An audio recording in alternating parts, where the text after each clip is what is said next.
Selamat petang, salam sejahtera. Terima kasih karena bersama dengan saya di Nazlin Unity Channel. Petang ini masih bercakap tentang isu stalking kalimah Allah. Akhirnya Tengku Mahkota Johor buka apa yang beliau nyatakan.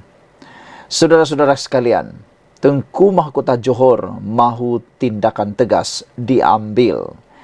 Ini akhirnya keputusan daripada TMJ.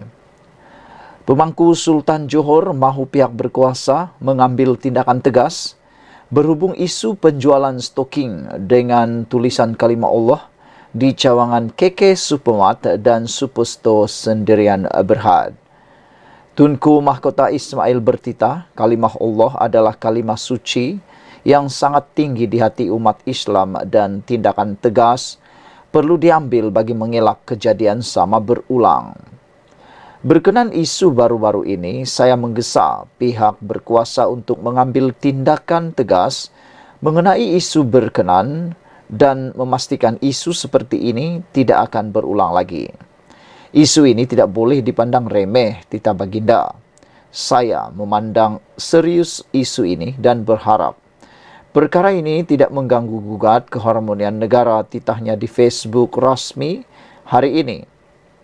Susulan kontroversi itu, pengasas KK Supermart, KK Chai, membuat permohonan maaf selain menjelaskan produk tersebut adalah consignment daripada vendor dan pihaknya telah berhubung dengan vendor terbabit untuk mendapatkan penjelasan lanjut.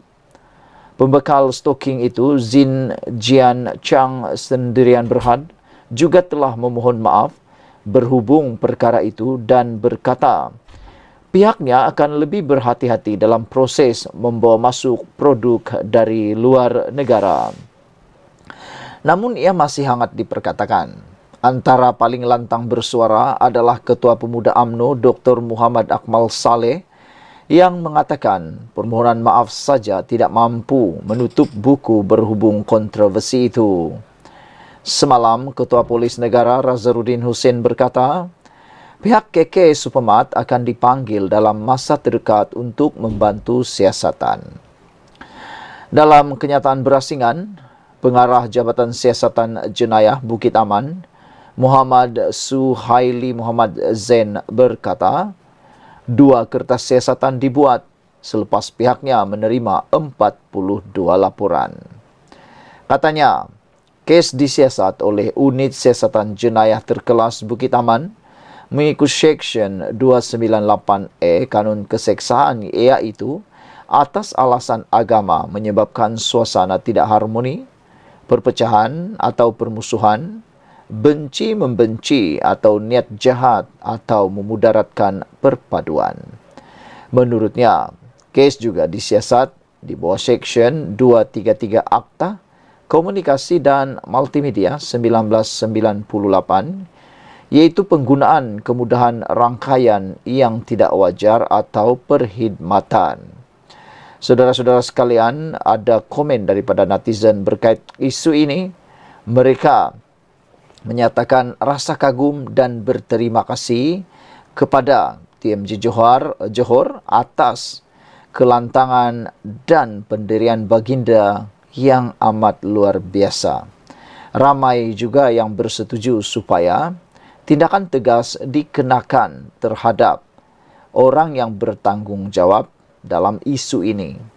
Dan satu perkara lagi yang dikehendaki oleh para netizen ialah orang yang bersalah itu didedahkan, orang yang ada kaitan didedahkan, dan siapa dalang di sebaliknya perlulah dikenakan tindakan dan juga didedahkan dengan tegas, kata mereka lagi. Apa pendapat anda sekalian? Semoga isu ini tidak akan berulang lagi dan isu perkara yang benar-benar sensitif ini dapat dielakkan supaya keharmonian Malaysia dapat dikekalkan seperti kata Tunku Mahkota Ismail, supaya isu berkenan tidak berulang dan tidak akan menyebabkan atau tidak mengganggu gugat keharmonian negara. Baginda memandang serius isu ini dan perkara itu perlu dihentikan segera. Sekian dulu untuk kali ini. Jangan lupa tinggalkan komen Anda. Kita jumpa lagi. Bye-bye.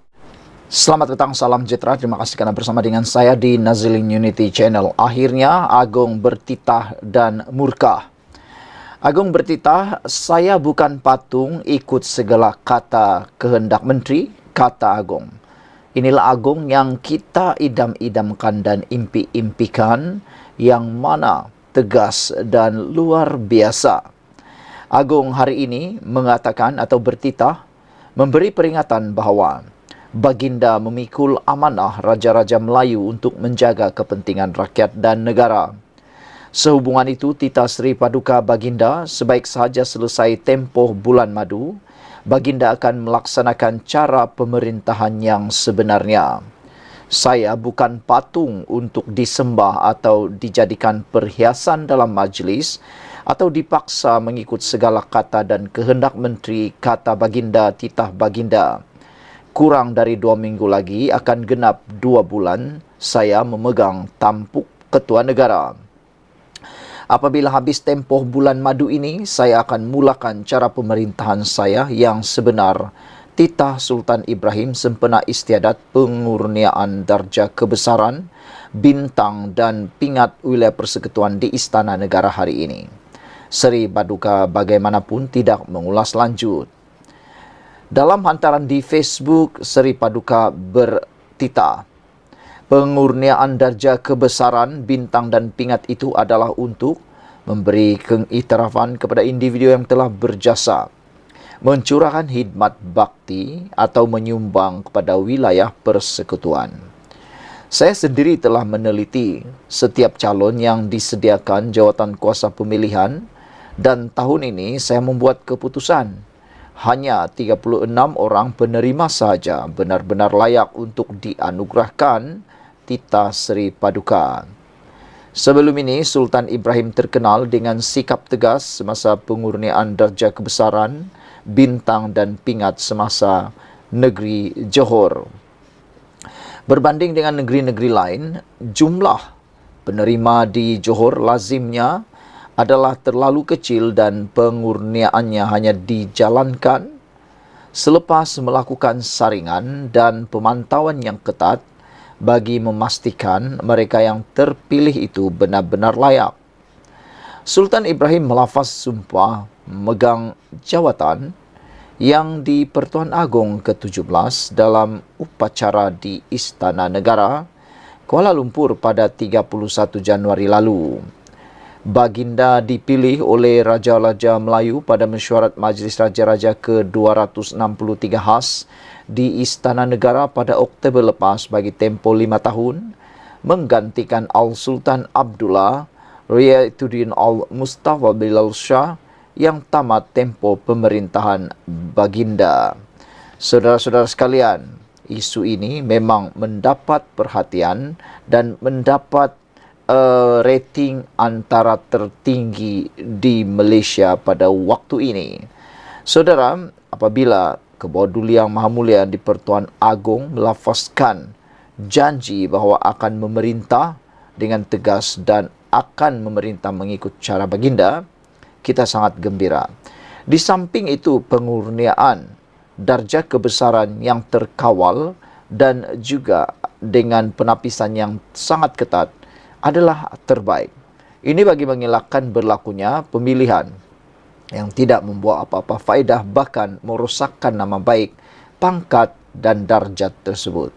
Jangan pula berlaku lagi penarikan darjat kerana atau pangkat atau kurnia kerana pelanggaran jenayah ataupun orang itu adalah penjenayah. Kerana ada beberapa kali kita mendengar mereka yang mendapat ada pangkat datuk lah, ada pangkat Tan Sri lah dan macam-macam, akhirnya kedapatan pula rasuah, salah laku jenayah yang lain. Dengan ini, kita berbangga mempunyai ketua negara seperti Kebawah Duli Yang Maha Mulia di Pertuan Agong ini. Baginda tidak takut dengan sesiapa. Sehingga kan, Baginda telah mengatakan, saya bukan patung ikut segala kehendak dan segala kata Menteri Kata Agong. Baginda memberikan peringatan bahawa Baginda memikul amanah Raja-Raja Melayu untuk menjaga kepentingan rakyat, dan Baginda juga bertitah, saya bukan patung untuk disembah atau dijadikan perhiasan dalam majlis atau dipaksa mengikut segala kata dan kehendak menteri. Sekian dulu untuk kali ini. Jangan lupa tinggalkan komen anda untuk isu kali ini. Kita jumpa lagi. Bye-bye.